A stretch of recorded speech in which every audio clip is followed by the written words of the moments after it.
You see this February, you better come on, go find love. Better stand up there, go find love. Because you see me, on a sister don't go, they find love. Oh, I know what me person pay me for this February. So as they say, if Mohammed no come meet Martin, me Martin come meet Mohammed. So I don't reason and say, get one bobo why they eye since I don't they crush on this bobo since, but the guy they do somehow, or maybe no. That's why I carry my two left leg, enter this guy DM for Facebook, send a message. 4 days they never even reply my message. 5 days later, I come finally reply my message. They drop laughing emoji. He come message me say, okay, I hear what you talk, but the thing be say anything wey concern relationship, say him say you know they interested. Say now because of say na Valentine don't read, I make her the message am. So I can't remember another bobo where they always posting fine babe. I say make a message am, I know where that space there for their relationship. So like this, if your bobo fine talk, come carry better beats, check where I don't they enter your relationship. I saw this one live to me, heaven and earth, say no get any babe. Say that person when in the post na his sister, but me and that shadow say na in baby that waiting concern me. I just want enter relationship. As this baba no even know waiting dey my mind. Me, I just want enter relationship because this February I want pepper people. I want pepper those wey pepper me for Christmas. So I come dey ask this baba say waiting been plans for us on 14th February.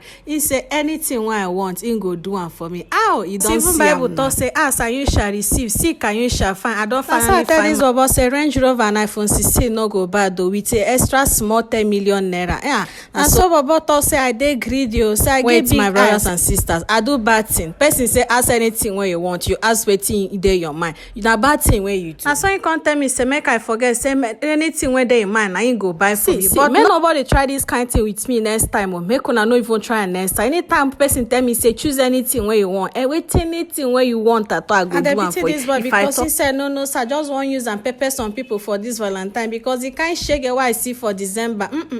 I know fit take and this Valentine. I don't say the pity in babe because in babe no say they don't they share her gift so to give another. They talk to this but they tell us the kind thing what I go do for her, the kind gift what I go give her for the other room. I can't they tell them everything. After I don't tell her free, you can't tell me say that Range Rover and iPhone 16 what I ask plus that small 10 million saying so go my brothers and sisters so now I don't see and say God they good that be it good make person they talk in mind though. So as I talk my mind I don't find I get it. Okay you be this I don't go get what I want. Me where beside get sugar man. This strategy supposed to take the safe to your customers. Even when they no want buy, you go find way, talk to them, pinch to them, convince them, make they buy. You go find way, talk to them, give them promises, give them things where they be say they go rely on that promise. They will say, oh yeah, I'll send you a account number. If you accept everything this year, I no go vex for it, but if you too accept no for your business, I go vex for you. So when person won't buy your market, come tell you say this one too cost, this one too cost. Find way, pinch them another one. Tell and say this one fine though, and this one get better option. This one good though, and I go add plenty jar and gift for you. In case you don't know, people like gifts. Even if na small pure water, small bottle water you put for them for any product where they buy, they go. This strategy will help people buy from you more. This strategy will also make people know that you were offering value and not just taking their money. See you in my next video.